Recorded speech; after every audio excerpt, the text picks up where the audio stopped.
among mga kaobispuhan ug mga kaparian sa among pagpanaw duaw sa pilgrim image sa mahal nga Birhen ining 2024 nga gideclare sa atong Santong Papa Francisco nga tuig sa pag-ampo. Kami ang mga Marian Movement of the Laity ug nagpahigayon og Wisdom Sinacol kun bisita domiciliaria Sinacol. Ug ang among nasaksihan nga adunay mga Katoliko nga dili kabalo mo ampo, mismo wala makaila sa bahal nga Birhen. Kay nagpangutan naman kinsa ng santusa inyong gidala. Ug didto among nasayran nga wala sila'y altar. Mga igsuon, kining klaseng mga magtutuo, paborito kaayo ni sila sa ubang sikta.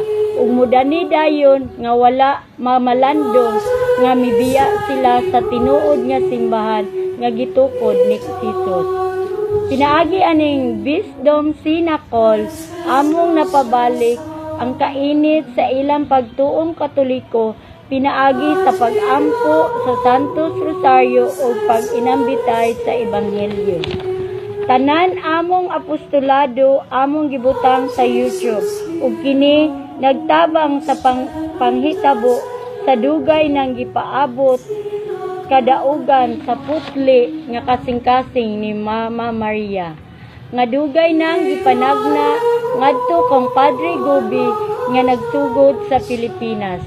Tungod sa pagmahal sa Pilipino ngadto sa inahan sa Dios, ang nasod sa Pilipinas ginganlan og Pueblo Amante de Maria. Uban sa among apostolado mao ang First Friday o Saturday Vigil and reparation to the two hearts of Jesus and Mary nga motapos sa unang Sabado sa usa ka Dawn Rosary ug Santos nga misa.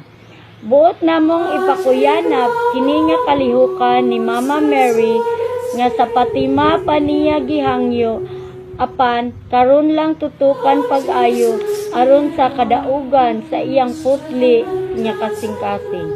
Ang intention aning tanan mao ang sanctification of the clergy, consecrated souls of religious and of the families.